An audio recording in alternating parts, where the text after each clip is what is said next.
أعوذ بالله من الشيطان الرجيم بسم الله الرحمن الرحيم يا بني إسرائيل اذكروا نعمتي التي أنعمت عليكم وأوفوا بعهدي أوف بعهدكم وإياي فارهبون وآمنوا بما أنزلت مصدقا لما معكم ولا تكونوا أول كافر به ولا تشتروا بآياتي ثمنا قليلا وإياي فاتقون ولا تلمسوا الحق بالباطل وتكتموا الحق وأنتم تعلمون۔ ترجمہ: اے بنی اسرائیل، یاد کرو میرے وہ احسان جو میں نے تم پر کیے، اور تم پورا کرو میرا اقرار تو میں پورا کروں تمہارا اقرار، اور مجھ ہی سے ڈرو، اور مان لو اس کتاب کو جو میں نے اتاری ہے، سچ بتلانے والی ہے اس کتاب کو جو تمہارے پاس ہے، اور مت ہو سب میں اول منکر اس کے، اور مت ہو سب میں اول منکر اس کے، اور نہ لو میری آیتوں پر مول تھوڑا، اور مجھ ہی سے بچتے رہو، اور مت ملاؤ صحیح میں غلط، اور مت چھپاؤ سچ کو جان بوجھ کر۔ خلاصہ تفسیر: اے بنی اسرائیل یعنی حضرت یعقوب علیہ السلام کی اولاد، یاد کرو تم لوگ میرے ان احسانوں کو جو کیے ہیں میں نے تم پر، تاکہ حق نعمت سمجھ کر ایمان لانا تمہارے لیے آسان ہو جائے۔ آگے اس یاد کرنے کی مراد بتلاتے ہیں، اور پورا کرو تم میرے عہد کو، یعنی تم نے جو توریت میں مجھ سے عہد کیا تھا، جس کا بیان قرآن کی اس آیت میں ہے، وَلَقَدْ أَخَذَ اللَّهُ مِيثَاقَ بَنِي إِسْرَائِيلَ وَبَعَثْنَا مِنْهُمُ 12 نَقِيبًا۔ پورا کروں گا میں تمہارے عہد کو، یعنی میں نے جو عہد تم سے کیا تھا ایمان لانے پر، جیسا کہ آیت مذکورہ میں ہے، لَأُكَفِّرَنَّ عَنْكُمْ سَيِّئَاتِكُمْ، اور صرف مجھ ہی سے ڈرو، اپنے عوام معتقدین سے نہ ڈرو کہ ان کا اعتقاد نہ رہے گا اور ان سے آمدنی بند ہو جاوے گی، اور ایمان لے آؤ اس کتاب پر جو میں نے نازل کی ہے، یعنی قرآن پر، ایسی حالت میں کہ وہ سچ بتلانے والی ہے اس کتاب کو جو تمہارے پاس ہے، یعنی تورات کی کتاب الہی ہونے کی تصدیق کرتی ہے، اور جو اس میں تحریفات کی گئی ہیں وہ خود تورات و انجیل ہونے ہی سے خارج ہیں،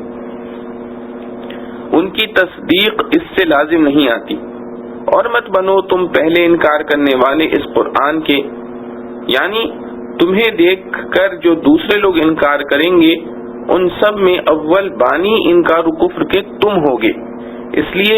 قیامت تک ان کے کفر و انکار کا وبال تمہارے نامہ اعمال میں ہی درج ہوتا رہے گا۔ اور مت لو بمقابلہ میرے احکام کے معاوضے حقیر، اور خاص مجھ ہی سے پورے طور پر ڈرو، یعنی میرے احکام چھوڑ کر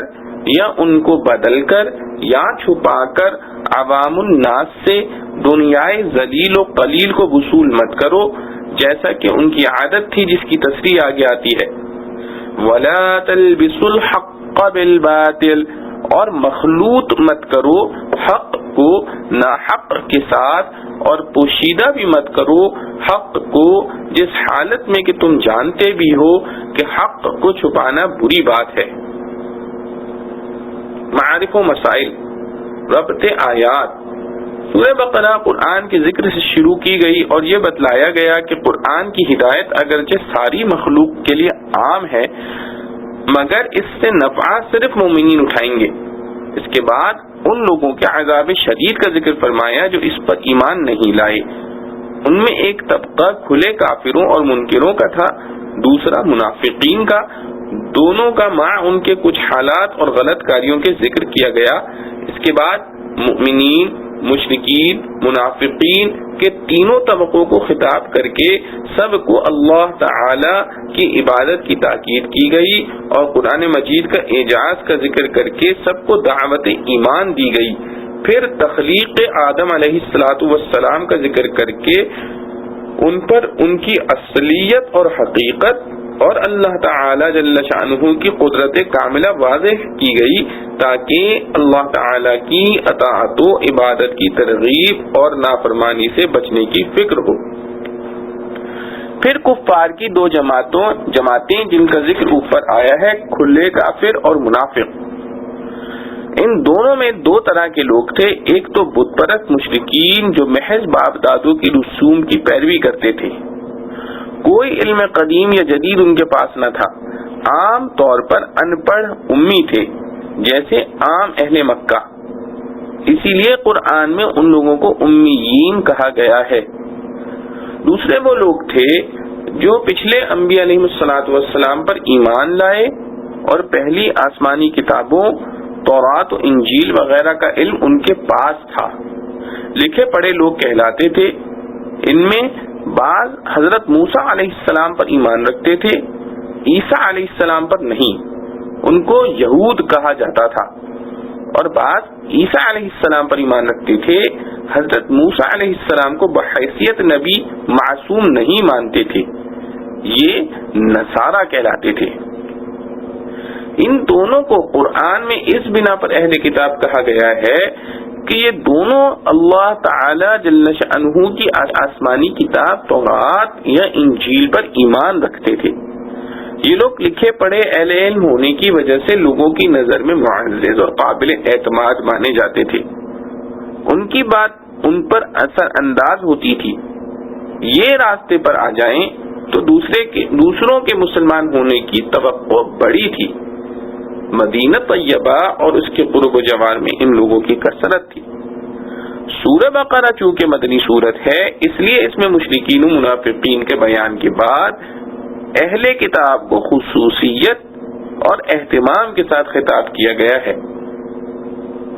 40ویں آیت سے شروع ہو کر 123 آیت آخر پارہ الف لام میم تک انہی لوگوں سے خطاب ہے، جس میں ان کو مانوس کرنے کے لیے اول ان کی خاندانی شرافت اور اس سے دنیا میں حاصل ہونے والا اعزاز کا، پھر اللہ تعالی کی مسلسل نعمتوں کا ذکر کیا گیا ہے، پھر ان کی بے راہی اور غلط کاری پر متنبہ کیا گیا اور صحیح راستے کی طرف دعوت دی گئی. ان میں سے پہلی 7 آیتوں میں اجمالی خطاب ہے، جن میں سے 3 میں دعوت ایمان اور 4 میں اعمال صالحہ کی تلقین ہے. اس کے بعد بڑی تفصیل سے ان کو خطاب کیا گیا. تفصیلی خطاب کے شروع میں اور بالکل ختم پر پھر اہتمام کے لیے یا بنی اسرائیل فرما کر انہی الفاظ کا اعادہ کیا گیا ہے جن سے شروع کیا گیا تھا، جیسا کہ کلام کو مؤثر اور وقیع بنانے کے لیے ایسا کرنے کا دستور ہے. یا بنی اسرائیل، اسرائیل عبرانی زبان کا لفظ ہے، اس کے معنی عبداللہ ہے.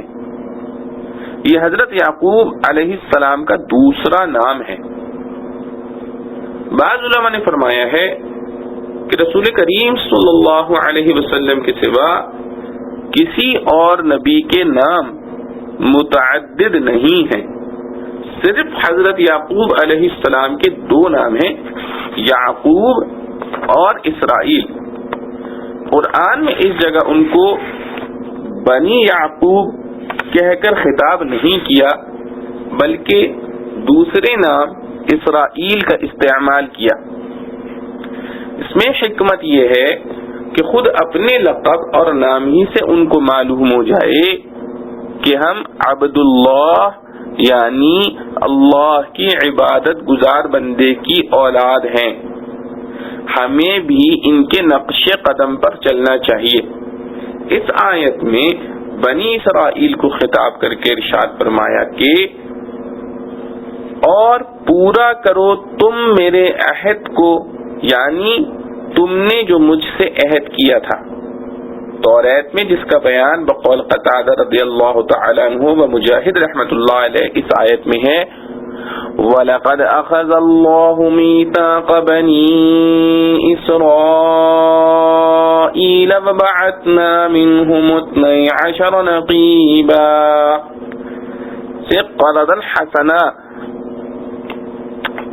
سورہ مائدہ کی آیت نمبر 12 ہے۔ اس میں سب سے اہم معاہدہ تمام رسولوں پر ایمان لانے کا شامل ہے، جن میں ہمارے رسول کریم صلی اللہ علیہ وسلم خصوصیت سے داخل ہیں۔ نیز نماز، زکوٰۃ اور صدقات بھی اس عہد میں شامل ہیں، جس کا خلاصہ رسول کریم صلی اللہ تعالی علیہ وسلم پر ایمان اور آپ صلی اللہ علیہ وسلم کا مکمل اتباع ہے۔ اسی لیے حضرت ابن عباس رضی اللہ عنہ نے فرمایا کہ اس عہد سے مراد محمد صلی اللہ علیہ وسلم کا اتباع ہے۔ پورا کروں گا میں تمہارے عہد کو، یعنی اس آیت مذکورہ میں اللہ تعالی نے یہ وعدہ فرمایا ہے کہ جو لوگ اس عہد کو پورا کریں گے تو ان کے گناہ معاف کر دیے جائیں گے اور جنت میں داخل کیا جائے گا۔ تو حسب وعدہ ان لوگوں کو جنت کی نعمتوں سے سرفراز کیا جائے گا۔ خلاصہ یہ ہے کہ اے بنی اسرائیل، تم میرا عہد محمد مصطفیٰ صلی اللہ علیہ وسلم کے اتباع کا پورا کرو تو میں اپنا عہد تمہاری مغفرت اور جنت کا پورا کر دوں گا۔ اور صرف مجھ ہی سے ڈرو اور عوام الناس معتقدین سے نہ ڈرو کہ ان کی منشا کے خلاف کلمہ حق کہیں گے تو وہ معتقد نہ رہیں گے، آمدنی بند ہو جائے گی۔ ایک امت محمدیہ صلی اللہ علیہ وسلم کی ایک خاص فضیلت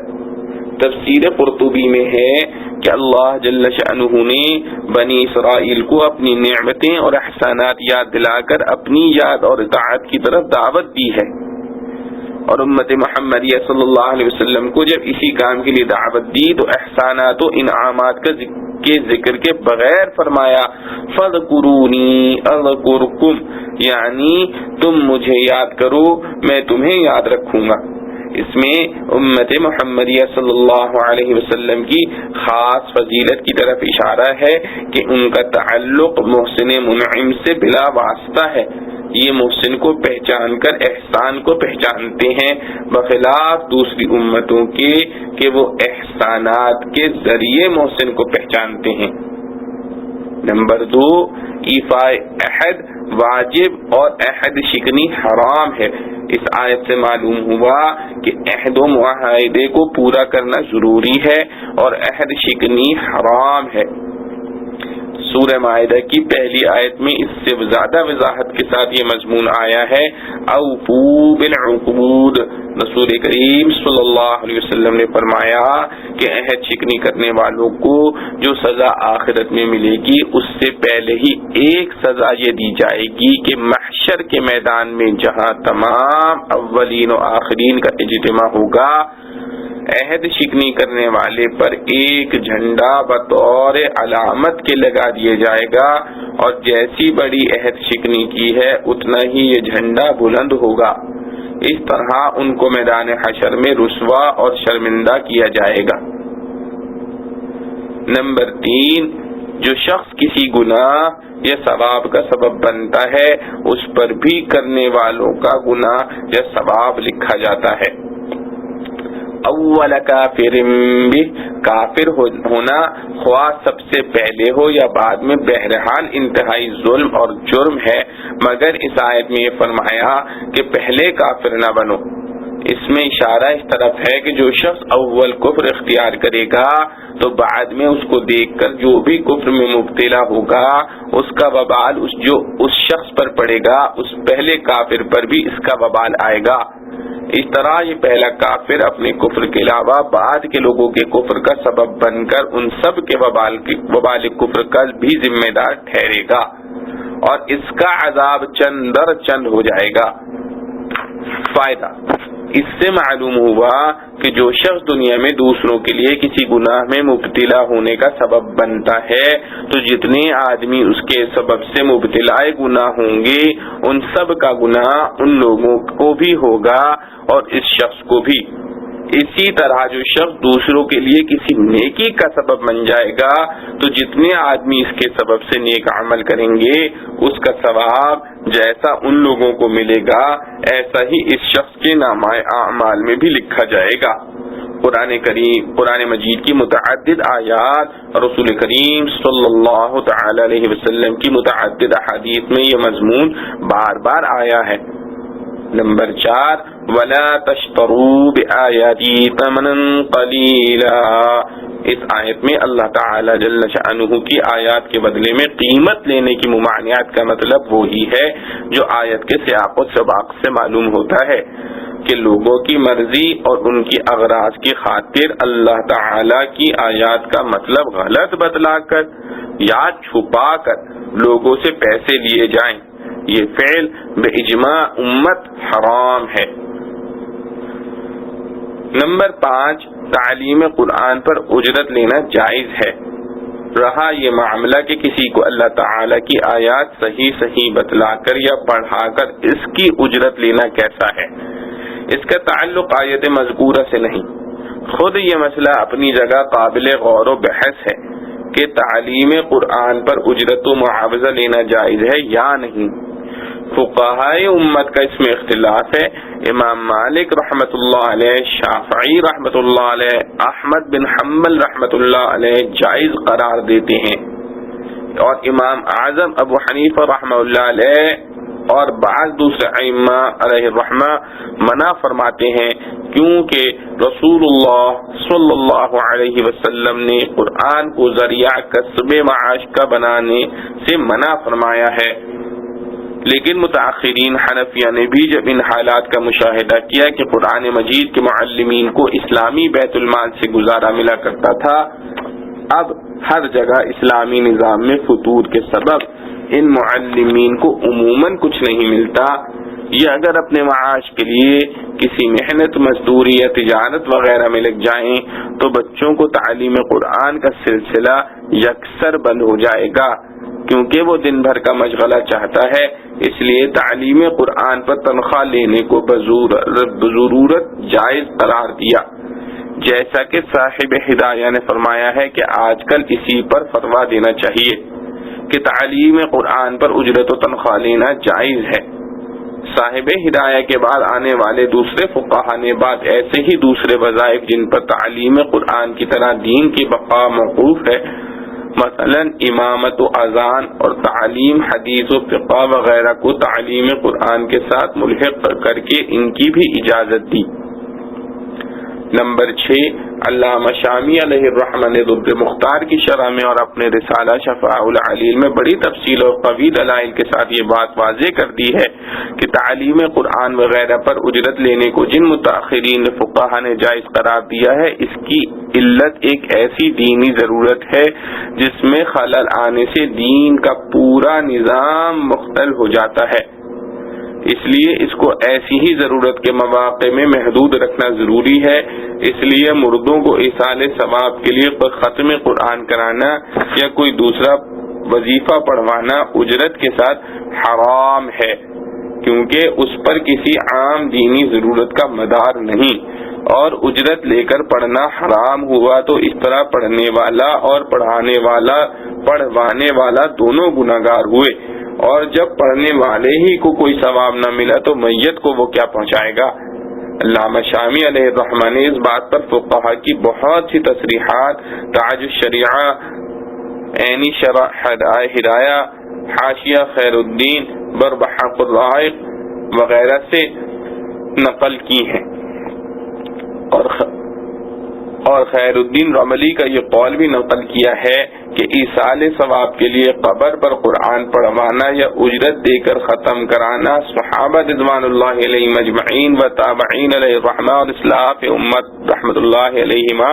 سے کہیں منقول نہیں، اس لیے بدعت ہے۔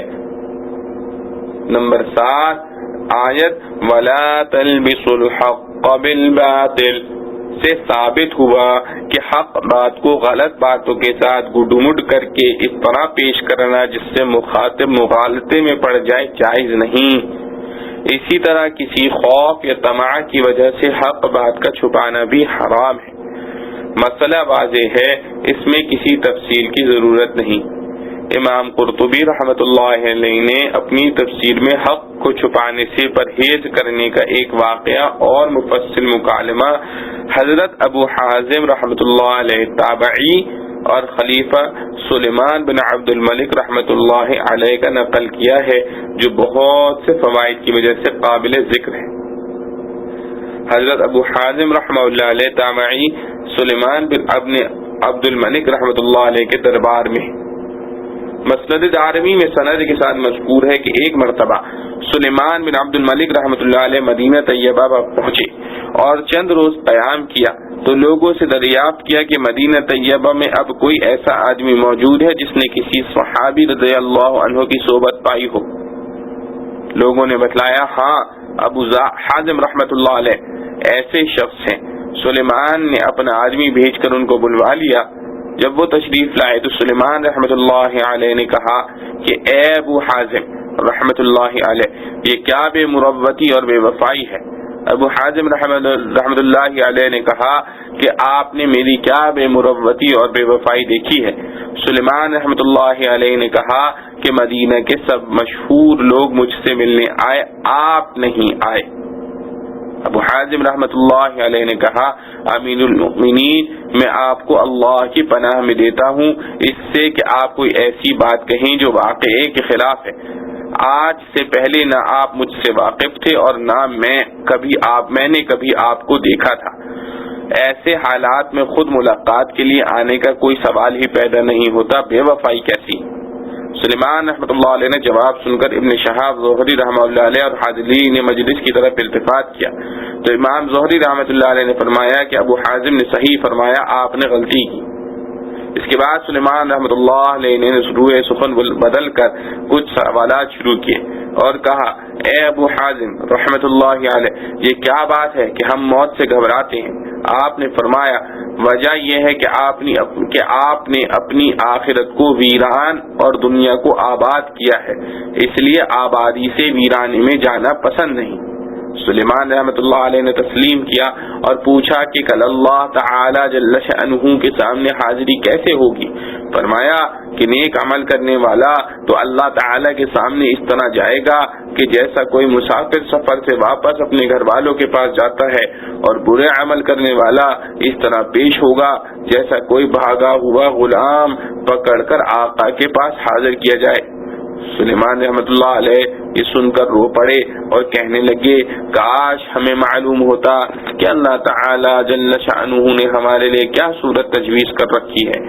ابو حازم رحمۃ اللہ تعالی علیہ نے فرمایا کہ اپنے اعمال کو اللہ کی کتاب پر پیش کرو تو پتہ لگ جائے گا۔ سلیمان رحمۃ اللہ علیہ نے دریافت کیا کہ قرآن کی کس آیت سے پتہ لگے گا؟ فرمایا اس آیت سے ان الابرار لفی نعیم وان الفجار لفی جحیم، یعنی بلا شبہ نیک عمل کرنے والے جنت کی نعمتوں میں ہیں اور نافرمان گناہ شعار دوزخ میں۔ سلیمان نے کہا اللہ تعالی کی رحمت تو بڑی ہے، وہ بدکاروں پر بھی حاوی ہے۔ فرمایا ان رحمت اللہ قریب من المحسنین، یعنی اللہ تعالی کی رحمت نیک عمل کرنے والوں سے قریب ہے۔ سلیمان رحمۃ اللہ علیہ نے پوچھا اے ابو حازم رحمۃ اللہ علیہ، اللہ کے بندوں میں سب سے زیادہ کون عزت والا ہے؟ اے ابو حازم رحمت اللہ علیہ، اللہ کے بندوں میں سب سے زیادہ کون عزت والا ہے؟ فرمایا وہ لوگ جو مروت اور عقل سلیم رکھنے والے ہیں۔ پھر پوچھا کہ کون سا عمل افضل ہے؟ تو فرمایا کہ فرائض و واجبات کی ادائیگی حرام چیزوں سے بچنے کے ساتھ۔ پھر دریافت کیا کہ کون سی دعا زیادہ قبول ہے؟ تو فرمایا کہ جس شخص پر احسان کیا گیا ہو اس کی دعا اپنے محسن کے لیے اقرب الی القبول ہے، اقرب الی القبول ہے۔ پھر دریافت کیا کہ صدقہ کون سا افضل ہے؟ تو فرمایا کہ مصیبت زدہ سائل کے لیے باوجود اپنے افلاس کے جو کچھ ہو سکے اس طرح خرچ کرنا کہ نہ اس سے پہلے احسان جتائے اور نہ ٹال مٹول کر کے ایذا پہنچائے۔ پھر دریافت کیا کہ کلام کون سا افضل ہے؟ تو فرمایا کہ جس شخص سے تم کو خوف ہو یا جس سے تمہاری کوئی حاجت ہو اور امید وابستہ ہو اس کے سامنے بغیر کسی رد و رعایت کے حق بات کہہ دینا۔ پھر دریافت کیا کہ کون سا مسلمان سب سے زیادہ ہوشیار ہے؟ فرمایا وہ شخص جس نے اللہ تعالی کی اطاعت کے تحت کام کیا ہو اور دوسروں کو بھی اس کی دعوت دی ہو۔ پھر پوچھا کہ مسلمانوں میں کون شخص احمق ہے؟ فرمایا وہ آدمی جو اپنے کسی بھائی کی اس کے ظلم میں امداد کرے جس کا حاصل یہ ہوگا کہ اس نے دوسرے کی دنیا درست کرنے کے لیے اپنا دین بیچ دیا۔ سلیمان رحمۃ اللہ علیہ نے کہا کہ صحیح فرمایا۔ اس کے بعد سلیمان رحمۃ اللہ علیہ نے اور واضح الفاظ میں دریافت کیا کہ ہمارے بارے میں آپ کی کیا رائے ہے؟ ابو حازم رحمۃ اللہ علیہ نے فرمایا کہ مجھے سوال سے معاف رکھیں تو بہتر ہے۔ سلیمان رحمۃ اللہ علیہ نے کہا نہیں، آپ ضرور کوئی نصیحت کا کلمہ کہیں۔ ابو حازم رحمۃ اللہ علیہ نے فرمایا اے امیر المؤمنین، تمہارے آباء و اجداد نے بزور شمشیر لوگوں پر تسلط کیا اور زبردستی ان کی مرضی کے خلاف ان پر حکومت قائم کی اور بہت سے لوگوں کو قتل کیا، اور یہ سب کچھ کرنے کے بعد وہ اس دنیا سے رخصت ہو گئے۔ کاش آپ کو معلوم ہوتا کہ اب وہ مرنے کے بعد کیا کہتے ہیں اور ان کو کیا کہا جاتا ہے۔ حاشیہ نشینوں میں سے ایک شخص نے بادشاہ کے مزاج کے خلاف ابو حازم رحمۃ اللہ علیہ کی صاف گوئی کو سن کر کہا کہ ابو حازم رحمۃ اللہ علیہ تم نے یہ بہت بری بات کہی ہے۔ ابو حازم رحمۃ اللہ علیہ نے فرمایا کہ تم غلط کہتے ہو، بری بات نہیں کہی بلکہ وہ بات کہی جس کا ہم کو حکم ہے، کیونکہ اللہ تعالی نے علماء سے اس کا عہد لیا ہے کہ حق لوگوں کو بتلائیں گے، چھپائیں گے نہیں۔ لَتُبَيِّنُنَّهُ لِلنَّاسِ وَلَا تَكْتُمُونَهُ، یہی وہ بات ہے جس کے لیے طویل حکایات امام قرطبی نے آیات مذکورہ کی تفسیر میں درج فرمائی ہیں۔ سلیمان رحمۃ اللہ علیہ نے پھر سوال کیا کہ اچھا اب ہمارے درست ہونے کا کیا طریقہ ہے؟ فرمایا کہ تکبر چھوڑو، مروت اختیار کرو اور حقوق والوں کو ان کے حقوق انصاف کے ساتھ تقسیم کرو۔ سلیمان رحمۃ اللہ علیہ نے کہا کہ ابو حازم رحمۃ اللہ علیہ کیا ہو سکتا ہے کہ آپ ہمارے ساتھ رہیں؟ فرمایا خدا کی پناہ۔ سلیمان رحمۃ اللہ علیہ نے پوچھا یہ کیوں؟ فرمایا کہ اس کے لیے کہ مجھے خطرہ یہ ہے کہ میں تمہارے مال و دولت اور عزت و جاہ کی طرف کچھ مائل ہو جاؤں جس کے نتیجے میں مجھے عذاب بھگتنا پڑے۔ پھر سلیمان رحمۃ اللہ علیہ نے کہا کہ اچھا آپ کی کوئی حاجت ہو تو بتلائیے کہ ہم اس کو پورا کریں۔ فرمایا ہاں ایک حاجت ہے کہ جہنم سے نجات دلا دو اور جنت میں داخل کر دو۔ سلیمان رحمۃ اللہ علیہ نے کہا کہ یہ تو میرے اختیار میں نہیں۔ فرمایا کہ پھر مجھے آپ سے کوئی اور حاجت مطلوب نہیں۔ آخر میں سلیمان رحمۃ اللہ علیہ نے کہا کہ اچھا میرے لیے دعا کیجیے۔ تو ابو حازم رحمۃ اللہ علیہ نے یہ دعا کی، یا اللہ اگر سلیمان آپ کا پسندیدہ ہے تو اس کے لیے دنیا و آخرت کی بہتری کو آسان بنا دے، اور اگر وہ آپ کا دشمن ہے تو اس کے بال پکڑ کر اپنی مرضی اور محبوب کاموں کی طرف لے آ۔ سلیمان رحمۃ اللہ علیہ نے کہا کہ مجھے کچھ وصیت فرما دیں۔ ارشاد فرمایا کہ مختصر یہ ہے کہ اپنی رب کی عظمت و جلال اس درجے میں رکھو کہ وہ تمہیں اس مقام پر نہ دیکھے جس سے منع کیا ہے، اپنے رب کی عظمت و جلال اس درجے میں رکھو کہ وہ تمہیں اس مقام پر نہ دیکھے جس سے منع کیا ہے، اور اس مقام سے غیر حاضر نہ پائے جس کی طرف آنے کا اس نے حکم دیا ہے۔ سلیمان نے اس مجلس سے فارغ ہونے کے بعد 100 گنیاں بطور ہدیے کے ابو حازم رحمۃ اللہ علیہ کے پاس بھیجی۔ ابو حازم رحمۃ اللہ علیہ نے ایک خط کے ساتھ ان کو واپس کر دیا۔ خط میں لکھا تھا، اگر یہ 100 دینار میرے کلمات کا معاوضہ ہے تو میرے نزدیک خون اور خنزیر کا گوشت اس سے بہتر ہے، اور اگر اس لیے بھیجا ہے کہ بیت المال میں میرا حق ہے تو مجھ جیسے ہزاروں علماء اور دین کی خدمت کرنے والے ہیں، اگر سب کو آپ نے اتنا ہی دیا ہے تو میں بھی لے سکتا ہوں، ورنہ مجھے اس کی ضرورت نہیں۔ ابو حازم رحمۃ اللہ علیہ کے اس ارشاد سے کہ اپنے کلمات نصیحت کا معاوضہ لینے کو خون اور خنزیر کی طرح قرار دیا ہے، اس مسئلے پر بھی روشنی پڑتی ہے کہ کسی طاعت و عبادت کا معاوضہ لینا ان کے نزدیک جائز نہیں۔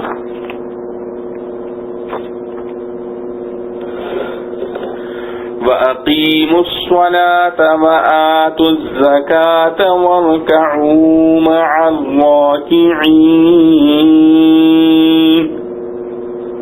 أَتَأْمُرُونَ النَّاسَ بِالْبِرِّ وَتَنْسَوْنَ أَنفُسَكُمْ وَأَنْتُمْ تَتْلُونَ الْكِتَابَ أَفَلَا تَعْقِلُونَ وَاسْتَعِينُوا بِالصَّبْرِ وَالصَّلَاةِ وَإِنَّهَا لَكَبِيرَةٌ إِلَّا عَلَى الْخَاشِعِينَ الَّذِينَ يَظُنُّونَ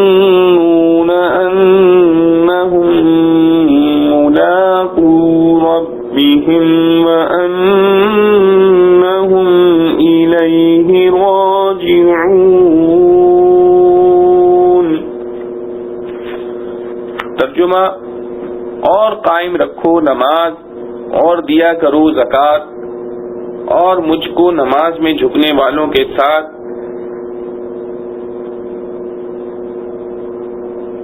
کیا حکم کرتے ہو لوگوں کو نیک کام کا اور بھولتے ہو اپنے آپ کو، اور تم تو پڑھتے ہو کتاب پھر کیوں نہیں سوچتے ہو، اور مدد چاہو صبر سے اور نماز سے، اور البتہ وہ بھاری ہے مگر انہی عاجزوں پر جن کو خیال ہے کہ وہ روبرو ہونے والے ہیں اپنے رب کے، اور یہ کہ ان کو اسی کی طرف لوٹ کر جانا ہے۔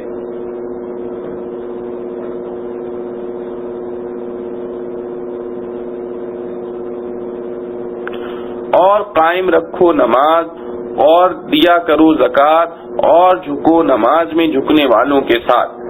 کیا حکم کرتے ہو لوگوں کو نیک کام کا اور بھولتے ہو اپنے آپ کو، اور تم تو پڑھتے ہو کتاب پھر کیوں نہیں سوچتے ہو، اور مدد چاہو صبر سے اور نماز سے، اور البتہ وہ بھاری ہے مگر انہی عاجزوں پر جن کو خیال ہے کہ وہ روبرو ہونے والے ہیں اپنے رب کے، اور یہ کہ ان کو اسی کی طرف لوٹ کر جانا ہے۔ خلاصہ تفسیر، اور قائم کرو تم لوگ نماز کو یعنی مسلمان ہو کر، اور دو زکوٰۃ کو عاجزی کرنے والوں کے ساتھ۔ علماء بنی اسرائیل کے بعض اقارب مسلمان ہو گئے تھے، جب ان سے گفتگو ہوتی تو خفیہ طور پر یہ علماء ان سے کہتے تھے کہ بے شک محمد صلی اللہ علیہ وسلم رسول برحق ہیں، ہم لوگ تو کسی مصلحت سے مسلمان نہیں ہوتے مگر تم اس مذہب اسلام کو نہ چھوڑنا۔ اسی بنا پر حق تعالی جل شأنہ نے فرمایا، کیا غضب ہے کہ کہتے ہیں اور لوگوں کو نیک کام کرنے کو یعنی رسول اللہ صلی اللہ علیہ وسلم پر ایمان لانے اور اصحاب صلی اللہ علیہ وسلم کی اطاعت کرنے کو، اور اپنی خبر نہیں لیتے، حالانکہ تم تلاوت کرتے رہتے ہو کتاب کی یعنی تورات کی، جس میں جا بجا ایسے عالم بے عمل کی مذمتیں مذکور ہیں، تو پھر کیا تم اتنا بھی نہیں سمجھتے؟ اور مدد لو، یعنی اگر تم کو حب مال اور حب جاہ کی وجہ سے ایمان لانا دشوار معلوم ہوتا ہو تو مدد لو صبر اور نماز سے، یعنی ایمان لا کر صبر اور نماز کا انتظام کرو، تو یہ حب مال و حب وجہ دل سے نکل جائے گی۔ اور اگر کوئی کہے کہ خود نماز اور صبر کا التزام بہت دشوار ہے تو سن لے کہ اور بے شک وہ نماز دشوار ضرور ہے، مگر جن کے قلوب میں خشوع ہو ان پر کچھ بھی دشوار نہیں۔ وہ خاشعین وہ لوگ ہیں جو خیال رکھتے ہیں اس کا کہ وہ بے شک ملنے والے ہیں اپنے رب سے، اور اس بات کا بھی خیال رکھتے ہیں کہ وہ اپنے رب کی طرف واپس جانے والے ہیں، تو اس وقت اس کا حساب کتاب بھی دینا ہوگا۔ ان دونوں خیالوں سے رغبت بھی پیدا ہوگی، خوف بھی، اور یہی دو چیزیں ہر عمل کی روح ہیں۔ معارف و مسائل، ربط آیات۔ بنی اسرائیل کو اللہ تعالی نے اپنی نعمتیں اور احسانات یاد دلا کر ایمان اور عمل صالح کی طرف دعوت دی ہے۔ پچھلی 3 آیتوں میں ایمان اور عقائد سے متعلق ہدایت تھی، اور ان 4 آیتوں میں اعمال صالحہ کی تلقین ہے، اور ان میں جو اعمال سب سے زیادہ اہم ہیں ان کا ذکر ہے۔ اور حاصل مطلب آیات کا یہ ہے کہ اور اگر تم کو حب مال و جاہ کے غلبے سے ایمان لانا دشوار معلوم ہوتا ہے تو اس کا علاج یہ ہے کہ صبر اور نماز سے مدد حاصل کرو۔ صبر سے حب مال گھٹ جائے گی، کیونکہ مال اسی وجہ سے مطلوب و محبوب ہے کہ وہ ذریعہ ہے لذات و شہوات کے پورے کرنے کا۔ جب ان لذات و شہوات کی مطلق العنانی چھوڑنے پر ہمت باندھ لو گے تو پھر مال کی فراوانی کی نہ ضرورت رہے گی، نہ اس کی محبت ایسی غالب آئے گی کہ اپنے نفع نقصان سے اندھا کر دے۔ اور نماز سے حب جاہ کم ہو جائے گی، کیونکہ نماز میں ظاہری اور باطنی ہر طرح کی پستی اور عاجزی ہی ہے۔ جب نماز کو صحیح ادا کرنے کی عادت ہو جائے گی تو حب جاہ و منصب اور تکبر و غرور گھٹے گا۔ اصل مادہ فساد جس کے سبب ایمان لانا دشوار تھا یہی مال و جاہ کی محبت تھی۔ جب یہ مادہ فساد گھٹ گیا تو ایمان لانا آسان ہو جائے گا۔ اب سمجھیے کہ صبر میں تو صرف غیر ضروری خواہشات اور شہوات کا ترک کرنا ہے، اور نماز میں بہت سے افعال کا واقع کرنا بھی ہے، اور بہت سی جائز خواہشات کو بھی وقتی طور پر ترک کرنا ہے، مثلا کھانا پینا، کلام کرنا، چلنا پھرنا، اور دوسری انسانی ضروریات جو شرعاً جائز و مباح ہیں ان کو بھی نماز کے وقت ترک کرنا ہے، اور وہ بھی اوقات کی پابندی کے ساتھ دن رات میں 5 مرتبہ۔ اس لیے نماز نام ہے کچھ افعال معینہ کا، اور معین اوقات میں تمام ناجائز و جائز چیزوں سے صبر کرنے کا۔ غیر ضروری خواہشات کے ترک کرنے پر انسان ہمت باندھ لے تو چند روز کے بعد طبعی تقاضا بھی ختم ہو جاتا ہے، کوئی دشواری نہیں رہتی۔ لیکن نماز کے اوقات کی پابندی اور اس کے تمام شرائط کی پابندی اور ضروری خواہشات سے بھی ان اوقات میں پرہیز کرنا یہ انسانی طبیعت پر بہت بھاری اور دشوار ہے۔ اس لیے یہاں یہ شبہ ہو سکتا ہے کہ ایمان کو آسان بنانے کا جو نسخہ تجویز کیا گیا کہ صبر اور نماز سے کام لو، اس نسخے کا استعمال خود ایک دشوار چیز ہے، خصوصاً نماز کی پابندیوں کا، تو اس دشواری کا کیا علاج ہوگا؟ اس کے لیے ارشاد فرمایا بے شک وہ نماز دشوار ضرور ہے، مگر جن کے قلوب میں خشوع ہو ان پر کچھ بھی دشوار نہیں۔ اس میں نماز کے آسان کرنے کی ترکیب بتلا دی گئی۔ حاصل یہ ہے کہ نماز میں دشواری کی وجہ اور سبب پر غور کریں تو معلوم ہوگا کہ انسان کا قلب خوگر ہے میدان خیال میں آزاد پھرنے کا،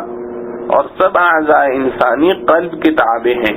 اس لیے قلب کا تقاضا یہی ہوتا ہے کہ اس کے سب اعضاء بھی آزاد رہیں، اور نماز سراسر اس آزادی کے خلاف ہے کہ نہ ہنسیو، نہ بولو، نہ کھاؤ، نہ پیو، نہ چلو، وغیرہ وغیرہ۔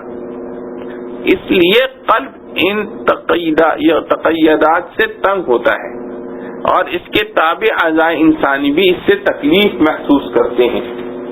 خلاصہ یہ ہے کہ سبب اس دشواری اور گرانی کا قلب کی حرکت فکریہ ہے، تو اس کا علاج سکون سے ہونا چاہیے۔ اس لیے خشوع کو نماز کے آسان ہونے کا ذریعہ بتایا گیا، کیونکہ خشوع کے معنی ہی سکون قلب کے ہیں۔ اب یہ سوال پیدا ہوتا ہے کہ سکون قلب یعنی خشوع کس طرح حاصل ہو؟ تو یہ بات تجربے سے ثابت ہے کہ اگر کوئی شخص اپنے قلب سے مختلف افکار و خیالات کو براہ راست نکالنا چاہے تو اس میں کامیابی قریب بمحال ہے، بلکہ اس کی تدبیر یہ ہے کہ نفس انسانی چونکہ ایک وقت میں دو طرف متوجہ نہیں ہو سکتا، اس لیے اگر اس کو کسی ایک خیال میں محو و مستغرق کر دیا جائے تو دوسرے خیالات اور افکار خود بخود دل سے نکل جائیں گے۔ اس لیے تلقین خشوع کے بعد وہ خیال بدلاتے ہیں جس میں مستغرق ہو جانے سے دوسرے خیالات دفع ہوں، اور ان کے دفع ہونے سے حرکت فکریہ قلب کی منقطع ہو کر سکون حاصل ہو، اور سکون سے نماز میں آسانی ہو کر اس پر مداومت اور پابندی نصیب ہو، اور اس پابندی سے کبر و غرور اور حب جاہ کم ہو، تاکہ ایمان کے راستے میں جو حائل ہے وہ دور ہو کر ایمان کامل ہو جائے۔ سبحان اللہ،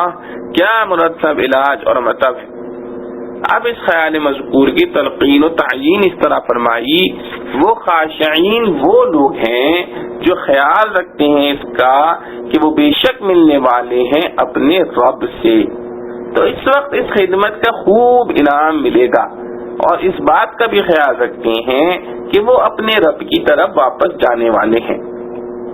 تو اس وقت اس کا حساب و کتاب بھی دینا ہوگا۔ ان دونوں خیالوں سے رغبت و رہبت یعنی امید اور خوف پیدا ہوں گے۔ اول تو ہر خیال محمود میں مستغرق ہونا قلب کو نیک کام پر جما دیتا ہے، اول تو ہر خیال محمود میں مستغرق ہونا قلب کو نیک کام پر جما دیتا ہے، خصوصاً امید و بیم کا خیال، اس کو تو خاص طور پر دخل ہے نیک کام میں مستعد کر دینے کے لیے۔ اقیم الصلاۃ، صلاح کے معنی لفظی معنی دعا کے ہیں، صلاۃ کے لفظی معنی دعا کے ہیں، اصطلاح شرع میں وہ خاص عبادت ہے جس کو نماز کہا جاتا ہے۔ قرآن کریم میں عموماً نماز کی جتنی مرتبہ تاکید کی گئی ہے لفظ اقامت کے ساتھ آئی ہے، مطلق نماز پڑھنے کا ذکر صرف ایک دو جگہ آیا ہے، اس لیے اقامت صلاۃ کی حقیقت کو سمجھنا چاہیے۔ اقامت کے لفظی معنی سیدھا کرنے اور ثابت رکھنے کے ہیں، اور عادتاً جو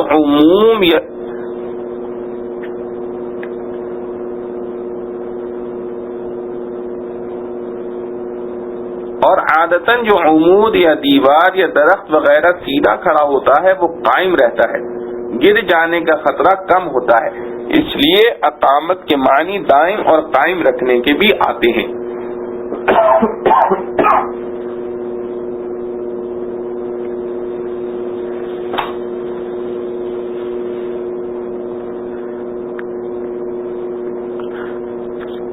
قرآن و سنت کی اصطلاح میں اقامت صلاۃ کے معنی نماز کو اس کے وقت میں پابندی کے ساتھ اس کے پورے آداب و شرائط کی رعایت کر کے ادا کرنا ہے۔ مطلق نماز پڑھ لینے کا نام اقامت صلاۃ نہیں ہے۔ نماز کے جتنے فضائل اور آثار و برکات قرآن و حدیث میں آئے ہیں وہ سب اقامت صلاۃ کے ساتھ مقید ہیں۔ مثلا قرآن کریم میں ہے ان الصلاۃ تنہی عن الفحشاء والمنکر، ان الصلاۃ تنہی عن الفحشاء والمنکر، یعنی نماز انسان کو ہر بے حیائی اور برے کام سے روک لیتی ہے، یعنی نماز انسان کو ہر بے حیائی اور ہر برے کام سے روک دیتی ہے۔ نماز کا یہ اثر اسی وقت ظاہر ہوگا جبکہ نماز کی اقامت اس معنی سے کرے جو ابھی ذکر کیے گئے ہیں، اس لیے بہت سے نمازیوں کو برائیوں اور بے حیائیوں میں مبتلا دیکھ کر اس آیت پر کوئی شبہ نہ کرنا چاہیے، کیونکہ ان لوگوں نے نماز پڑھی تو ہے مگر اس کو قائم نہیں کیا۔ آتوا الزکاۃ، لفظ زکوٰۃ کے معنی لغت میں دو آتے ہیں، پاک کرنا اور بڑھنا۔ اصطلاح شریعت میں مال کے حصے کو زکوٰۃ کہا جاتا ہے جو شریعت کے احکام کے مطابق کسی مال میں سے نکالا جائے اور اس کے مطابق صرف کیا جائے، اگرچہ یہاں خطاب موجودہ بنی اسرائیل کو ہے، جس سے ثابت نہیں ہوتا کہ نماز اور زکوٰۃ اسلام سے پہلے بنی اسرائیل پر فرض تھی، مگر سورہ مائدہ میں وَلَقَدْ أَخَذَ اللَّهُ مِيثَاقَ بَنِي إِسْرَائِيلَ وَبَعَثْنَا مِنْهُمُ 12 نَقِيبًا وَقَالَ اللَّهُ إِنِّي مَعَكُمْ لَئِنْ أَقَمْتُمُ الصَّلَاةَ سے ثابت ہے کہ نماز اور زکوٰۃ بنی اسرائیل پر فرض تھی، اگرچہ اس کی کیفیت اور حیت وغیرہ میں فرق ہے۔ وَارْكَعُوا مَعَ الرَّاكِعِينَ، رکوع کے لغوی معنی جھکنے کے ہیں، اور اس معنی کے اعتبار سے یہ لفظ سجدے پر بھی بولا جا سکتا ہے، کیونکہ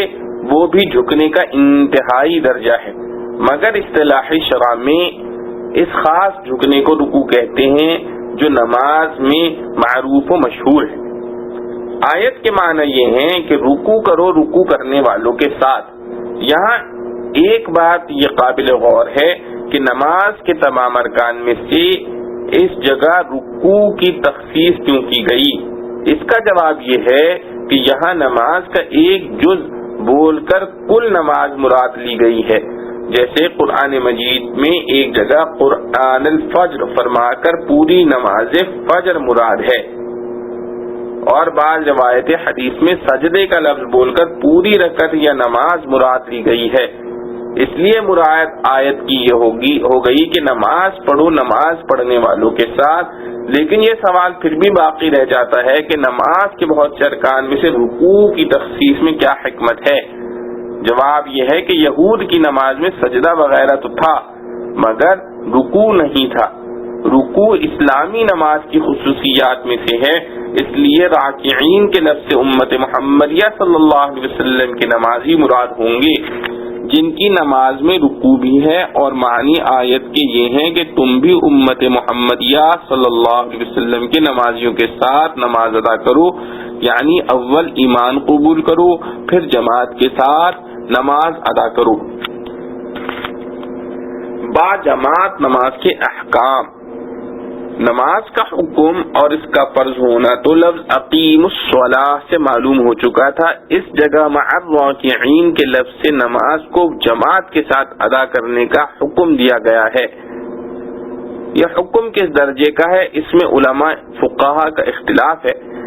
ایک جماعت صحابہ رضوان اللہ علیہم اجمعین و تابعین رحمۃ اللہ علیہما اور فقہاء امت کی جماعت کو واجب قرار دیتی ہے،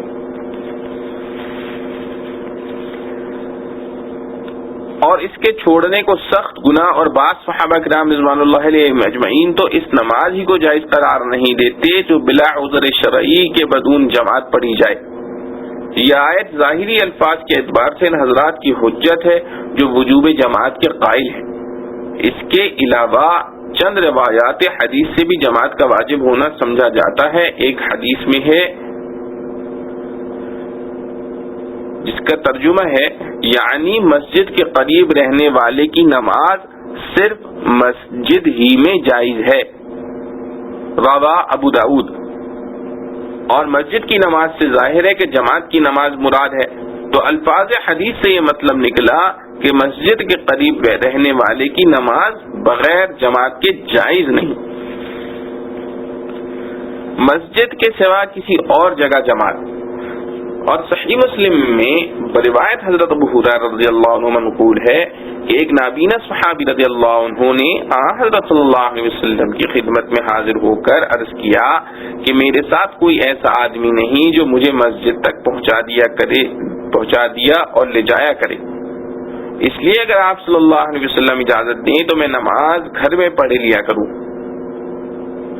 حضرت صلی اللہ علیہ وسلم نے اول تو ان کو اجازت دے دی، مگر جب وہ جانے لگے تو سوال کیا کہ کیا اذان کی آواز تمہارے گھر تک پہنچتی ہے؟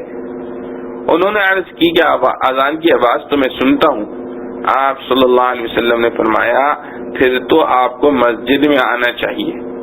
اور بعض روایت میں ہے کہ آپ صلی اللہ علیہ وسلم نے فرمایا کہ پھر میں آپ کے لیے کوئی گنجائش اور رخصت نہیں پاتا۔ اور حضرت عبداللہ بن عباس رضی اللہ عنہ نے کہا ہے کہ رسول اللہ صلی اللہ علیہ وسلم نے فرمایا، یعنی جو شخص اذان کی آواز سنتا ہے اور جماعت مسجد میں نہیں آتا تو اس کی نماز نہیں ہوتی مگر یہ کہ اس کو کوئی عذر شرعی ہو۔ یعنی جو شخص اذان کی آواز سنتا ہے اور جماعت مسجد میں نہیں آتا تو اس کی نماز نہیں ہوتی مگر یہ کہ اس کو کوئی عذر شرعی ہو۔ ان احادیث کی بنا پر حضرت عبداللہ بن مسعود رضی اللہ عنہ اور ابو موسیٰ اشعری رضی اللہ عنہ وغیرہ حضرات صحابہ رضوان اللہ علیہم اجمعین نے یہ فتویٰ دیا ہے کہ جو شخص مسجد سے اتنا قریب رہتا ہے کہ اذان کی آواز وہاں تک پہنچتی ہے تو اگر وہ بلا عذر کی جماعت میں حاضر نہ ہوا تو اس کی نماز ہی نہیں ہوتی۔ آواز سننے سے مراد یہ ہے کہ متوسط آواز والے آدمی کی آواز وہاں پہنچ سکے۔ اعلی مکبر الصوت یا غیر معمولی آواز کا اس میں اعتبار نہیں۔ یہ سب روایات ان حضرات کی دلیل ہے جو جماعت کو واجب قرار دیتے ہیں، مگر جمہور امت علماء و فقہاء صحابہ رضوان اللہ علیہم اجمعین و تابعین رحمۃ اللہ علیہما کے نزدیک جماعت سنت مؤکدہ ہے، مگر سنن مؤکدہ میں سنت فجر کی طرح سب سے زیادہ مؤکد اور قریب بوجوب ہے۔ ان سب حضرات نے قرآن کریم کے امر وَارْكَعُوا مَعَ الرَّاكِعِينَ کو دوسری آیات اور روایات کی بنا پر تاکید کے لیے قرار دیا ہے، اور جن حدیث کے ظاہر سے معلوم ہوتا ہے کہ مسجد کے قریب رہنے والے کی نماز بغیر جماعت کے ہوتی ہی نہیں، اس کا یہ مطلب قرار دیتے ہیں کہ یہ نماز کامل اور مقبول نہیں۔ اس معاملے میں حضرت عبداللہ بن مسعود رضی اللہ عنہ کا بیان بہت واضح اور کافی ہے، جن کو امام مسلم رحمۃ اللہ علیہ نے روایت کیا ہے، جس کا ترجمہ یہ ہے، فقیہ الامت حضرت عبداللہ بن مسعود رضی اللہ عنہ نے فرمایا کہ جو شخص چاہتا ہو کہ کل محشر میں اللہ تعالیٰ سے مسلمان ہونے کی حالت میں ملے تو اس کو چاہیے کہ ان 5 نمازوں کے ادا کرنے کی پابندی اس جگہ کرے جہاں اذان دی جاتی ہے، یعنی مسجد،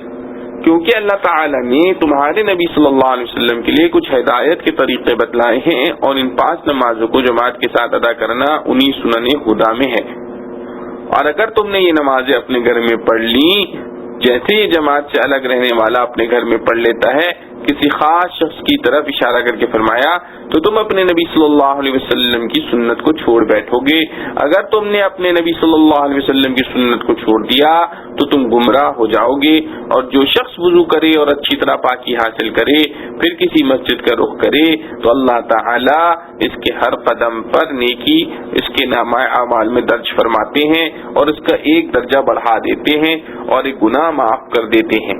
اور ہم نے اپنے مجمع کو ایسا پایا ہے کہ منافق بین النفاق کے سوا کوئی آدمی جماعت سے الگ نماز نہ پڑھتا تھا، یہاں تک کہ بعض حضرات کو عذر اور بیماری میں بھی 2 آدمیوں کے کندھوں پر ہاتھ رکھ کر مسجد میں لایا جاتا اور صف میں کھڑا کر دیا جاتا تھا۔ اس بیان میں جس طرح باجماعت نماز کی پوری تاکید اور اہمیت و ضرورت کا ذکر ہے، اسی کے ساتھ اس کا یہ درجہ بھی بیان فرما دیا کہ وہ سنن ہدیٰ میں سے ہے جس کو فقہاء سنت مؤکدہ کہتے ہیں۔ چنانچہ اگر کوئی شخص عذر شرعی مثلا مرض وغیرہ کے بغیر تنہا نماز پڑھ لے اور جماعت میں شریک نہ ہو تو اس کی نماز تو ہو جائے گی، مگر سنت مؤکدہ کی ترک کی وجہ سے مستحق عتاب ہوگا، اور اگر ترک جماعت کی عادت بنا لے تو سخت گناہگار ہے، خصوصاً اگر ایسی صورت ہو جائے کہ مسجد ویران رہے اور لوگ گھروں میں نماز پڑھیں تو یہ شخص شرعاً مستحق سزا ہے۔ اور قاضی عیاض رحمۃ اللہ علیہ نے فرمایا کہ ایسے لوگ اگر سمجھانے سے باز نہ آئیں تو ان سے قتال کیا جائے۔ بے عمل واعظ کی مذمت، تأمرون الناس بالبر وتنسون انفسکم، اس آیت میں خطاب اگرچہ علماء یہود سے ہے، ان کو ملامت کی جا رہی ہے کہ وہ اپنے دوستوں اور رشتہ داروں کو یہ تلقین کرتے تھے کہ تم محمد صلی اللہ علیہ وسلم کی پیروی کرتے رہو اور دین اسلام پر قائم رہو، جو علامت ہے اس بات کی کہ علماء یہود دین اسلام کو یقینی طور پر حق سمجھتے تھے، مگر خود نفسانی خواہشات سے اتنے مغلوب تھے کہ اسلام قبول کرنے کے لیے تیار نہ تھے۔ لیکن معنی کے اعتبار سے یہ ہر اس شخص کی مذمت ہے جو دوسروں کو تو نیکی اور بھلائی کی ترغیب دے مگر خود عمل نہ کرے، دوسروں کو خدا سے ڈرائے مگر خود نہ کرے۔ ایسے شخص کے بارے میں احادیث میں بڑی ہولناک وعیدیں آئی ہیں۔ حضرت انس رضی اللہ عنہ سے روایت ہے کہ حضرت صلی اللہ علیہ وسلم نے ارشاد فرمایا کہ شب معراج میرا گزر کچھ لوگوں پر ہوا جن کے ہونٹ اور زبانیں آگ کی قینچیوں سے کترے جا رہے تھے۔ میں نے جبرائیل علیہ السلام سے یہ پوچھا کہ یہ کون ہے؟ جبرائیل علیہ السلام نے بتایا کہ یہ آپ صلی اللہ علیہ وسلم کی امت کے دنیا دار واعظ ہیں جو لوگوں کو تو نیکی کا حکم کرتے تھے مگر اپنی خبر نہ لیتے تھے۔ بحوالہ ابن کثیر۔ ابن عساکر رحمۃ اللہ علیہ نے ذکر کیا ہے کہ نبی صلی اللہ علیہ وسلم نے ارشاد فرمایا کہ بعض جنتی بعض دوزخیوں کو آگ میں دیکھ کر پوچھیں گے کہ تم آگ میں کیوں کر پہنچ گئے، حالانکہ ہم تو بخدا انہی نیک اعمال کی بدولت جنت میں داخل ہوئے ہیں جو ہم نے تم سے سیکھے تھے۔ اہل دوزخ کہیں گے ہم زبان سے کہتے ضرور تھے لیکن خود عمل نہیں کرتے تھے۔ بحوالہ ابن کثیر۔ کیا فاسق واعظ و نصیحت نہیں کر سکتا؟ لیکن مذکورہ بیان سے یہ نہ سمجھ لیا جائے کہ بے عمل یا فاسق کے لیے دوسروں کو واعظ و نصیحت کرنا جائز نہیں، اور جو شخص کسی گناہ میں مبتلا ہو وہ دوسروں کو اس گناہ سے باز رہنے کی تلقین نہ کرے، کیونکہ کوئی اچھا عمل الگ نیکی ہے اور اس اچھے عمل کی تبلیغ دوسری مستقل نیکی ہے، اور ظاہر ہے کہ ایک نیکی کو چھوڑنے سے ضروری نہیں ہوتا کہ دوسری نیکی بھی چھوڑ دی جائے۔ جیسے ایک شخص اگر نماز نہیں پڑھتا تو اس کے لیے یہ لازم نہیں کہ وہ روزہ بھی ترک کر دے، بالکل اسی طرح اگر کوئی شخص نماز نہیں پڑھتا تو اس کے لیے ضروری نہیں کہ دوسروں کو نماز پڑھنے کے لیے بھی نہ کہے۔ اگر اسی طرح کسی ناجائز فعل کا ارتکاب الگ گناہ ہے اور اپنے زیر اثر لوگوں کو اس ناجائز فعل سے نہ روکنا دوسرا گناہ ہے، اور ایک گناہ کرنے سے یہ لازم نہیں آتا کہ دوسرا گناہ بھی ضرور کیا جائے۔ چنانچہ امام مالک رحمۃ اللہ علیہ نے حضرت سعید بن جبیر رضی اللہ عنہ کا یہ قول نقل کیا ہے کہ اگر ایک شخص یہ سوچ کر امر بالمعروف اور نہی عن المنکر چھوڑ دے کہ میں خود گناہ گار ہوں، جب گناہوں سے خود پاک ہو جاؤں گا تو لوگوں کو تبلیغ کروں گا، تو نتیجہ یہ نکلے گا کہ تبلیغ کرنے والا کوئی بھی باقی نہ رہے گا، کیونکہ ایسا کون ہے جو گناہوں سے بالکل پاک ہو؟ حضرت حسن رضی اللہ عنہ کا ارشاد ہے کہ شیطان تو یہی چاہتا ہے کہ لوگ اسی خیال میں پڑھ کر تبلیغ کا فریضہ چھوڑ بیٹھیں، بلکہ حضرت سیدی حکیم الامت تھانوی رحمۃ اللہ علیہ تو یہ فرمایا کرتے تھے کہ جب مجھے اپنی کسی بری عادت کا علم ہوتا ہے تو میں اس عادت کی مذمت اپنے مواعظ میں خاص طور سے بیان کرتا ہوں تاکہ واعظ کی برکت سے یہ عادت جاتی رہے۔ خلاصہ یہ ہے کہ آیت اتأمرون الناس بالبر وتنسون انفسکم کا مطلب یہ نہیں ہے کہ بے عمل آدمی کو واعظ کہنا جائز نہیں، بلکہ مطلب یہ ہے کہ واعظ کو بے عمل نہیں ہونا چاہیے۔ مطلب یہ ہے کہ واعظ کو بے عمل نہیں ہونا چاہیے، اور دونوں میں فرق واضح ہے، مگر یہاں یہ سوال ہوتا ہے کہ بے عمل ہونا تو واعظ کے لیے جائز ہے نہ غیر واعظ کے لیے، پھر واعظ کی تخصیص کیوں؟ جواب یہ ہے کہ ناجائز تو دونوں کے لیے ہے، مگر واعظ کا جرم غیر واعظ کے جرم کے مقابلے میں زیادہ سنگین اور زیادہ قابل ملامت ہے، کیونکہ واعظ جرم کو جرم سمجھتے ہوئے جان بوجھ کر کرتا ہے، اس کے پاس یہ عذر نہیں ہوتا کہ مجھے اس کا جرم ہونا معلوم نہ تھا، برخلاف غیر واعظ کے اور ان پڑھ جاہل کے کہ اس کو خود علم حاصل نہ کرنے کا الگ گناہ ہو، لیکن ارتکاب گناہ میں اس کے پاس کسی درجے میں عذر موجود تھا کہ مجھے معلوم نہ تھا۔ اس کے علاوہ عالم اور واعظ اگر کوئی جرم کرتا ہے تو یہ دین کے ساتھ ایک قسم کا استہزاء ہے۔ چنانچہ حضرت انس رضی اللہ عنہ سے روایت ہے کہ رسول اللہ صلی اللہ علیہ وسلم نے ارشاد فرمایا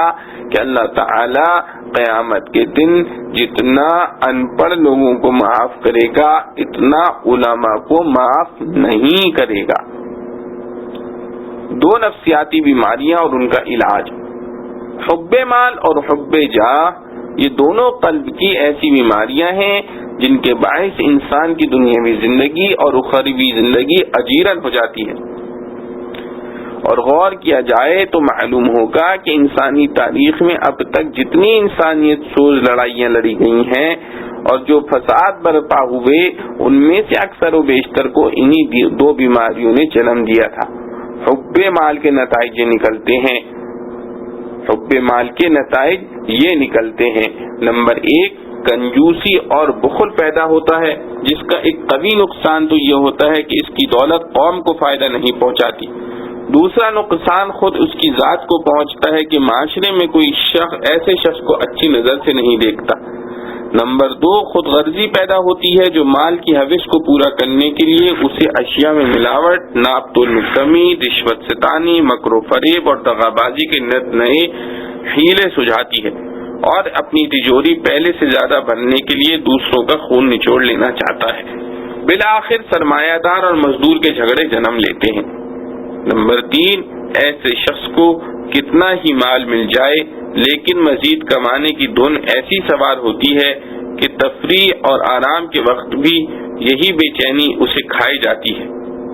کہ کسی طرح اپنے سرمایے میں سے زیادہ اضافہ کروں۔ بالآخر جو مال اس کے آرام اور راحت کا ذریعہ بنتا وہ اس کے لیے وبال جان بن جاتا ہے۔ نمبر 4 حق بات خواہ کتنی ہی روشن ہو کر سامنے آ جائے مگر وہ ایسی کسی بات کو ماننے کی ہمت نہیں کرتا جو اس کی حوث مال سے متصادم ہو۔ یہ تمام چیزیں بالآخر پورے معاشرے کا امن و چین برباد کر ڈالتی ہیں۔ غور کیا جائے تو قریب قریب یہی حال حب جا کا نظر آئے گا کہ اس کے نتیجے میں تکبر، خود غرضی، حقوق کی پامالی، حوث، اقتدار اور اس کے لیے خون ریز لڑائیاں اور اسی طرح کی بے شمار انسانیت سوز خرابیاں جنم لیتی ہیں جو بالآخر دنیا کو دوزخ بنا کر چھوڑتی ہیں۔ ان دونوں بیماریوں کا علاج قرآن کریم نے یہ تجویز فرمایا، وَاسْتَعِینُوا بِالصَّبْرِ وَالصَّلَاةِ، اور مدد لو صبر کے اور نماز سے، یعنی صبر اختیار کرو، یعنی اپنی لذات و شہوات پر قابو حاصل کر لو، اس سے حب مال گھٹ جائے گی، کیونکہ مال کی محبت اس لیے پیدا ہوتی ہے کہ مال لذات و شہوات کو پورا کرنے کا ذریعہ ہے۔ جب ان لذات و خواہشات کی اندھا دھن پیروی چھوڑنے پر ہمت باندھ لو گے تو شروع میں اگرچہ شاق گزرے گا لیکن رفتہ رفتہ یہ خواہشات اعتدال پر آ جائیں گی، اور اعتدال تمہاری عادت بن جائے گا تو پھر مال کی فراوانی کی ضرورت نہ رہے گی، نہ اس کی محبت ایسی غالب آئے گی کہ اپنے نفع نقصان سے اندھا کر دے، اور نماز سے حب جا کم ہو جائے گی، کیونکہ نماز میں ظاہری اور باطنی ہر طرح کی عاجزی اور پستی ہے۔ جب نماز کو صحیح ادا کرنے کی عادت ہو جائے گی تو ہر وقت اللہ کے سامنے اپنی عاجزی اور پستی کا تصور رہنے لگے گا، جس سے تکبر اور غرور اور حب جا گھٹ جائے گی۔ خشوع کی حقیقت الا علی الخاشعین، قرآن و سنت میں جہاں خشوع کی ترغیب مذکور ہے اس سے مراد وہ قلبی سکون و انکساری ہے جو اللہ کی عظمت اور اس کے سامنے اپنی حقارت کے علم سے پیدا ہوتی ہے۔ اس کے نتیجے میں طاعت آسان ہو جاتی ہے اور کبھی اس کے آثار بدن پر بھی ظاہر ہونے لگتے ہیں کہ وہ باادب، متواضع اور شکستہ قلب نظر آتا ہے۔ اگر دل میں خوف خدا اور تواضع نہ ہو تو خواہ وہ ظاہر میں کتنا ہی باادب اور متواضع نظر آئے وہ خشوع کا حامل نہیں۔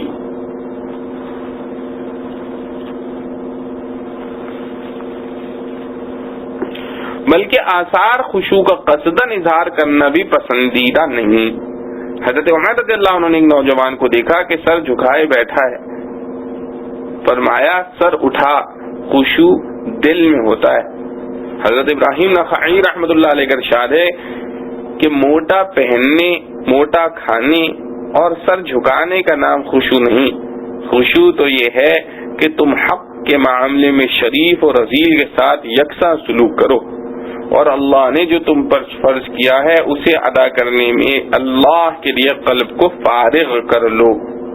حضرت حسن رحمۃ اللہ علیہ کا ارشاد ہے کہ حضرت عمر رضی اللہ عنہ جب بات کرتے تو سنا کر کرتے تھے، جب بات کرتے تو سنا کر کرتے تھے، جب چلتے تو تیز چلتے اور جب مارتے تو زور سے مارتے تھے، حالانکہ بلا شبہ وہ خشوع رکھنے والے تھے۔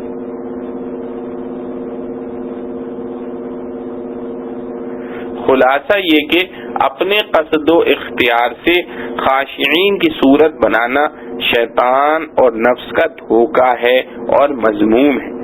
ہاں اگر بے اختیار یہ کیفیت ظاہر ہو جائے تو معذور ہے۔ فائدہ،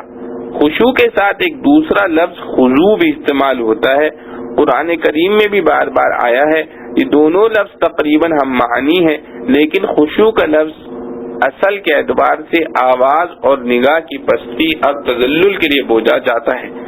جبکہ وہ مصنوعی نہ ہو بلکہ قلبی خوف اور تواضع کا نتیجہ ہو۔ قرآن کریم میں ہے خشعت الاصوات، آوازیں پست ہو گئیں، اور خشوع کا لفظ اور خضوع کا لفظ بدن کی تواضع اور انکساری کے لیے استعمال ہوتا ہے۔ قرآن حکیم میں ہے فَظَلَّتْ أَعْنَاقُهُمْ لَهَا خَاضِعِينَ، بس ان کی گردنیں اس کے سامنے جھک گئیں۔ نماز میں خشوع کی فقہی حیثیت۔ نماز میں خشوع کی تاکید قرآن و سنت میں بار بار آئی ہے۔ قرآن حکیم کا ارشاد ہے وَأَقِمِ الصَّلَاةَ لِذِكْرِي، اور نماز قائم کر مجھے یاد کرنے کے لیے۔ اور ظاہر ہے کہ غفلت یاد کرنے کی ضد ہے۔ جو نماز میں اللہ جل شأنہ سے غافل ہے وہ اللہ کو یاد کرنے کا فریضہ ادا نہیں کر رہا۔ اور ایک اور آیت میں ارشاد ہے وَلَا تَكُن مِّنَ الْغَافِلِينَ، اور تو غافلوں میں سے نہ ہو۔ رسول اللہ صلی اللہ علیہ وسلم کا ارشاد ہے نماز تو صرف تمسکن اور تواضع ہی ہے۔ رسول اللہ صلی اللہ علیہ وسلم کا ارشاد ہے نماز تو صرف تمسکن اور تواضع ہی ہے، جس کا ظاہری مطلب یہ ہے کہ جب تمسکن اور تواضع دل میں نہ ہو تو وہ نماز نہیں۔ ایک اور حدیث میں ہے کہ جس کی نماز بے حیائی اور برائیوں سے نہیں روکتی، معلوم ہو ایک اور حدیث میں ہے کہ جس کی نماز اسے بے حیائی اور برائیوں سے نہ روک سکے وہ اللہ سے دور ہی ہوتا جاتا ہے، اور غافل کی نماز بے حیائی سے اور برائیوں سے نہیں روکتی۔ معلوم ہوا کہ غفلت کے ساتھ نماز پڑھنے والا اللہ سے دور ہی ہو جاتا ہے۔ امام غزالی رحمۃ اللہ علیہ نے مذکورہ آیات و روایات اور دوسرے دلائل پیش کر کے فرمایا ہے کہ ان کا یہ تقاضا ہے کہ خشوع نماز کے لیے شرط ہے اور نماز کی صحت اس پر موقوف ہو۔ پھر فرمایا کہ سفیان ثوری رحمۃ اللہ علیہ، حسن بصری رحمۃ اللہ علیہ اور معاذ بن جبل رضی اللہ عنہ کا مذہب یہی تھا کہ خشوع کے بغیر نماز ادا نہیں ہوتی بلکہ فاسد ہے،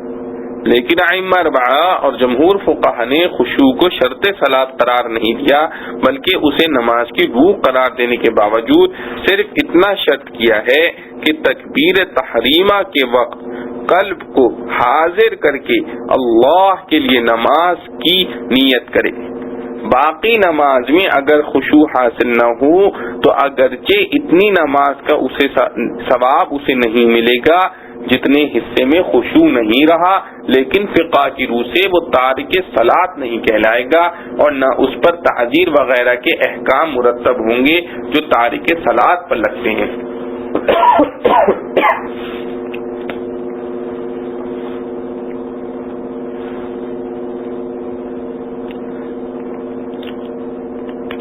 امام غزالی رحمۃ اللہ علیہ نے اس کی یہ وجہ بیان فرمائی ہے کہ فقہا باطنی احوال اور قلبی کیفیات پر حکم نہیں لگاتے بلکہ وہ تو صرف اعضائے ظاہرہ کے اعمال پر ظاہری احکام بیان کرتے ہیں۔ یہ بات کہ فلاں عمل کا ثواب آخرت میں ملے گا یا نہیں، یہ فقہ کی حدود سے خارج ہے، تو چونکہ باطنی کیفیات پر حکم لگانا ان کی بحث سے خارج ہے اور خشوع ایک باطنی کیفیت ہے، اس لیے انہوں نے خشوع کو پوری نماز میں شرط قرار نہیں دیا بلکہ خشوع کے ادنا مرتبہ کو شرط کہا، اور وہ یہ کہ کم از کم تکبیر تحریمہ کے وقت محض اللہ کی عبادت و تعظیم کی نیت کر لے۔ خشوع کو پوری نماز میں شرط قرار نہ دینے کی دوسری وجہ یہ ہے کہ قرآن حکیم کی دوسری آیات میں تشریع احکام کا یہ واضح اصول بتا دیا گیا ہے کہ انسانوں پر کوئی ایسی چیز فرض نہیں کی جاتی جو ان کی طاقت و امکان سے باہر ہو۔ اور پوری نماز میں خشوع برقرار رکھنے سے ماں سوا چند خاص افراد کے اکثر لوگ عاجز ہوتے ہیں۔ اس لیے تکلیف ما لا یطاق سے بچنے کے لیے پوری نماز کے بجائے صرف ابتدائی صلاۃ میں خشوع کو شرط قرار دیا گیا۔ نماز خشوع کے بغیر بھی بالکل بے فائدہ نہیں۔ امام غزالی رحمۃ اللہ علیہ آخر میں ارشاد فرماتے ہیں کہ خشوع کی اس غیر معمولی اہمیت کے باوجود ہمیں اللہ سے یہی امید ہے کہ غفلت کے ساتھ نماز پڑھنے والا بھی بالکلیہ تارک صلاۃ کے درجے میں نہیں، کیونکہ بہرحال اس نے ادائے فرض کا اقدام تو کیا ہے اور تھوڑی سی دیر کے لیے قلب کو اللہ کے لیے فارغ بھی کیا، کم از کم نیت کے وقت تو صرف اللہ ہی کا دھیان تھا۔ ایسی نماز کا کم سے کم فائدہ یہ ضرور ہے کہ اس کا نام نافرمانوں اور بے نمازوں کی فہرست سے نکل گیا، مگر دوسری حیثیت سے یہ خوف بھی ہے کہ کہیں غافل کی حالت تارک سے بھی زیادہ بری نہ ہو، کیونکہ جو غلام آقا کی خدمت میں حاضر ہو کر آقا سے بے توجہی برتتا اور تحقیر آمیز لہجے میں کلام کرتا ہے، اس کی حالت اس غلام سے زیادہ شدید ہے جو خدمت میں حاضر ہی نہیں ہوتا۔ خلاصہ کلام یہ کہ معاملہ میم و رجا کا ہے، عذاب کا خوف بھی ہے اور بخشش کی امید بھی۔ اس لیے غفلت و تساہل کو چھوڑنے کے لیے اپنی مقدور بھر کوشش کرتے رہنا چاہیے۔ وما توفیقی الا باللہ، وآخر دعوانا الحمد للہ رب العالمین۔